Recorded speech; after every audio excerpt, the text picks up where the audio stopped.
गृहमन्त्रीलाई भन्न चाहन्छु, तपाईँ गृहमन्त्री हो कि कन्टेन्ट क्रिएटर हो?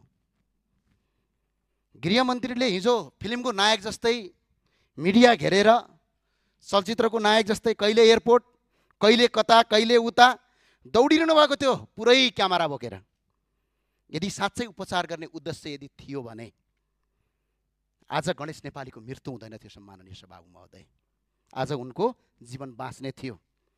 हामीलाई क्यामेरामा गृहमन्त्री कहाँ हिँड्यो, आज गृहमन्त्रीले युट्युबहरू कति चलायो, आज युट्युबमा कन्टेन्ट कति क्रिएटर गर्यो, त्यो महत्त्वपूर्ण कुरा होइन। महत्त्वपूर्ण कुरा गृहमन्त्रीको आदेशबाट जनताको जीवन बाँच्यो कि बाँचेन भन्ने कुरा हो। आज सुविधा सम्पन्न अस्पतालमा बेलैमा उपचार गरिदिएको भए, एयर एम्बुलेन्सहरू पुर्याइदिएको भए, त्यो एयरपोर्टमा दौडिनुको सट्टा एउटा प्लेन मात्र एयरपोर्टमा पठाएर दिल्ली जान कति लाग्छ? 2 घण्टा सम्माननीय सभामुख महोदय। आज ऊ मान्छे गणेश नेपालीको जीवन बाँच्थ्यो। तर के भयो?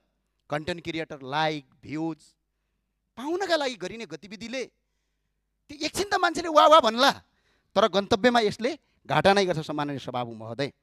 त्यही भएर सम्माननीय सभामुख महोदय मार्फत गृहमन्त्रीलाई जिम्मेवारी बन्न कन्टेन्ट क्रिएटर नबनी देशको वास्तविक गृहमन्त्री बन्न म अनुरोध गर्न चाहन्छु।